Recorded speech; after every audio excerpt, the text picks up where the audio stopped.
Summer traditionally marks the beginning of wildfire season, and you don't have to live out in the wilderness for that to be a concern.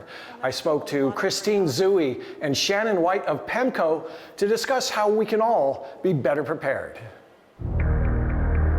Christine, if I'm thinking about wildfire prevention only in the summer, I am doing it wrong, right? You are correct. Wildfire season is now 78 days longer on average than it used to be.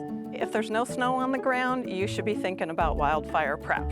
The good news is there's a lot you can do with just your standard set of homeowner tools.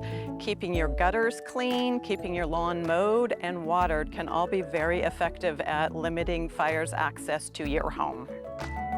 If you are in a known wildfire risk area, you may be eligible for a professional assessment.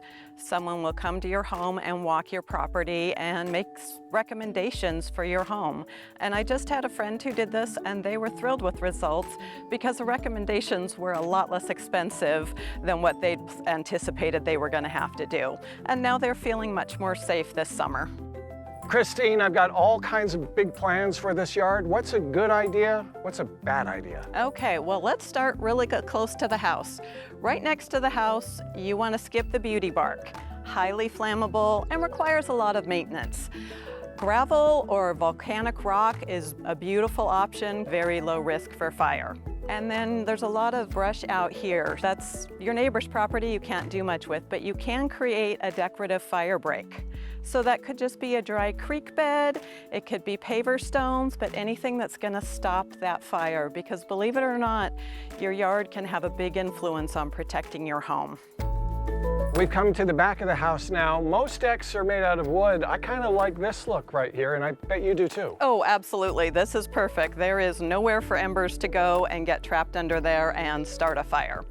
But as we know, most decks tend to be wood or something, and so what you can do is get some 1/8 inch mesh and just wrap around the deck there, and again, that will prevent the embers. You also want to be careful about anything you store under your decks, because that can also be fuel for fire, especially if it's flammable. Shannon, you handle property claims. You've seen the kind of damage wildfires can do. How important is it that we prevent embers from floating wherever they want to go? And one thing to keep in mind, even if you're in the city, there's still a potential risk. So even if you're not seeing those flames, those embers can travel miles, land up on the rooftop, land in your gutters, or land in dry vegetation, and within seconds, you've got a big disaster on your hands. One way to help protect and prevent damage from occurring is have a hose ready to go or a fire extinguisher. Never leave those flames unattended. We'll want to make sure that your house number is clearly visible, especially if your home is set back from the road. You'll want to make sure that those first responders know exactly where you are, because just a few minutes difference of them trying to find you can make all the difference in the world. How handy is it when people actually know every single thing that they've lost in a fire? And how do we do that? It's tremendously helpful so that we can make sure that we are accounting for everything. So a good tip is take your phone, turn on the camera, and just go room by room and video everything.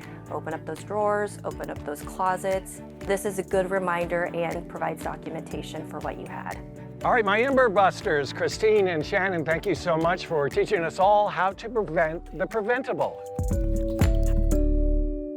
If you'd like to get more tips on preventing wildfires, go to PEMCO.com. Portions of Evening are sponsored by PEMCO Insurance.